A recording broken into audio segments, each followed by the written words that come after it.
Hi, and welcome back to another episode of Talks with Alejandra from IntoThe, where I picked an article from the website www.intothenext.com/insights, and I break down a lot of that article. I go more in depth into it. The article that I picked for today, it's called "From Founder to Fortune: What Spanx Teaches Us About Value Creation and Strategic Exits." So for anybody out there that does not know Spanx, Spanx is a shapewear for women.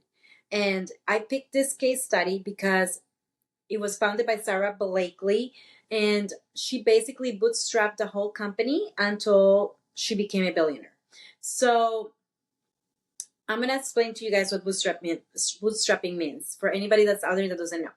Bootstrapping basically is an owner of a business that grabs no external capital or requires no external capital to scale the business. And I mean by investor capital. So that's somebody that comes in and makes a business with their own sweat and tears and their own money. So there's no external capital. So she's not basically giving equity away. Now, you could definitely get a loan along the way or grants or things like that, but there's no transformation on the equity side.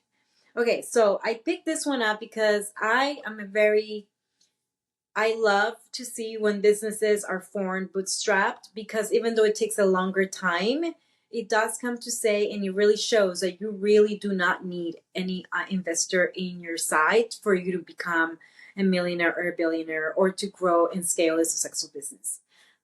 So it's very inspirational in that way. So a few things that Sarah Blakely did from Spanx in order to make it exit ready without she even knowing that she was making it exit ready, and basically increase the business valuation of the business. First of all, she documented everything.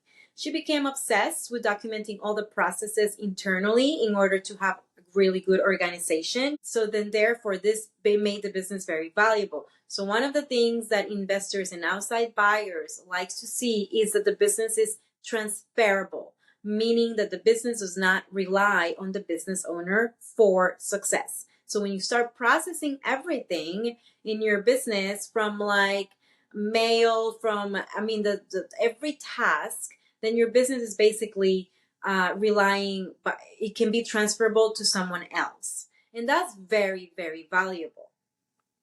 So creating systems, automating the systems, even if you have employees, is a good thing to do, to ask them to document their task for all of them. That way, if you need to replace an employee or you want to exit your business, then at least you have those processes that can be transferable for the new team to come or to be without you. All right. Another thing that she did was that she built a strong culture.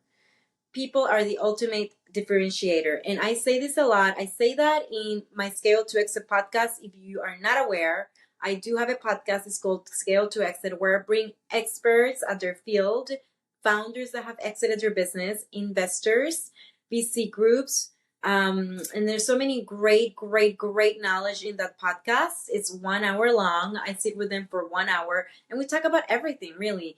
And that everything is something that's very useful for you as a business owner, or for you as an entrepreneur that is building a business or have different hats going on. So go ahead and go to Scale to Exit. But building a strong culture is something that we touch on a lot on the podcast, and that is because a team, hiring the right people, is so important for the business to become successful. If you don't have the right people in place, then the business could either sink or could either become the best business ever. So something to keep in mind: build a strong culture, hire the right people. Number three, the number three thing that she did was also create a customer loyalty. So she owned the relationship, not just the product. And this is something that I have said many times before in my podcast and as well on Talks with Alejandra, because to be honest with you, is something that I see that people don't do. And it's one of the simplest things to do, honestly. So what she did is that she connected with the consumer. I'm going to give you a few metrics that you have to have as you scale your business and you're bringing some revenue. So you want to make sure that you're tracking your customer lifetime value. You want to make sure that you do a customer cohort analysis, and you want to make sure that you basically calculate your repeat purchases behavior, your repeat customer purchase behavior. So this is very important because that will give you really good indication of how many what marketing campaigns perform so well that cohort, that basically if you do a marketing campaign in March or in February, and to see how that particular cohort is behaving throughout the year. So you want to make sure that you're tracking the performance of the campaigns. That way you can do it again, right? That way you can continue doing that performs so well. So that's one of them. The other one is a repeat purchasing behavior, because you do not want to chase new clients every month. I say it all the time with two of my clients. You can find that a lot of my videos talk about how to create repeat purchase behavior. That's another one that you want to really track. And the customer lifetime value, which is how much money each customer, like what is the average that each person is bringing into the table for your business. I don't even want to say bringing into the table because that sounds so bad, but I want to say like how much money per customer on average, okay, for the lifetime value. All right, so this is really important. So she created a compelling emotional story behind it, that behind the product, that way she connected into the consumer more, and then that way it's translated into a longer customer lifetime value and a strong repeat purchase behavior, which is what you want in a healthy business. Doesn't matter if you're in B2B, which is you're selling to other businesses, or B2C, you're selling to consumers. It doesn't matter. This is a key in order to have a successful business. The other thing, number 4, that she did is plan the exit early.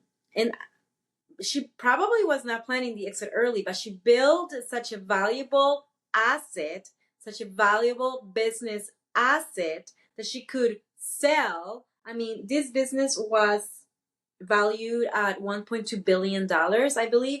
So imagine that. She held it for 20 years. So she created an amazing brand. She worked on her brand equity, on her customer loyalty, on her systems. So she bring the value of the business. And that made the valuation of this business really exquisite. All right, number 5. She retained equity strategically.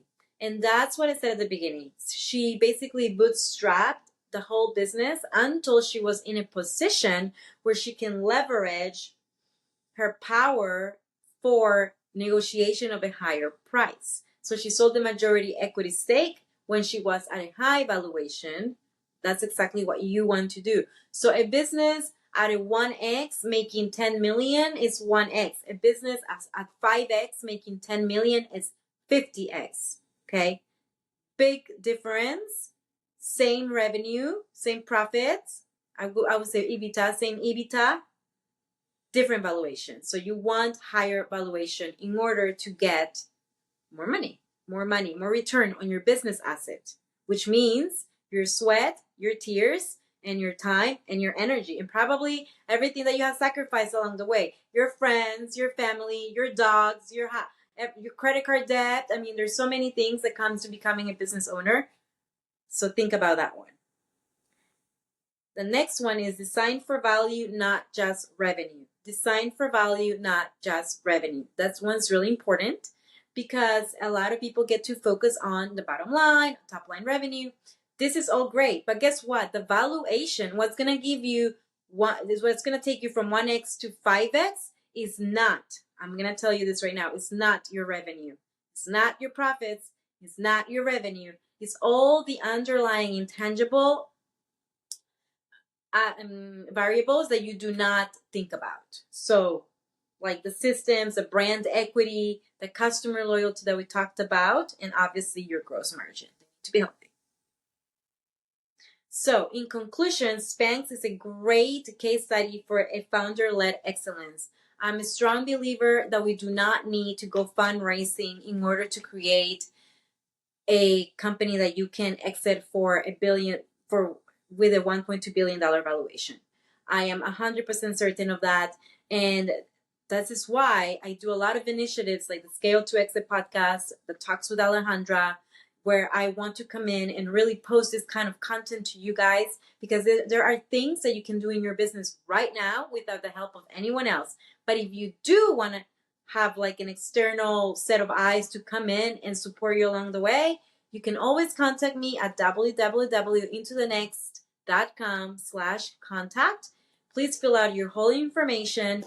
And either I will be contacting you or somebody from my team, probably me. I'm very personable with my prospects and my customers. So with that being said, we do offer a free strategy session as well. So if you want to come in and sit with me and we can discuss your business and where your vision is going and where it's at right now, we can definitely do that for free. So with that being said, guys, I will see you next time with Talks with Alejandra, where we're going to digest another amazing article. And I hope this was very useful to you.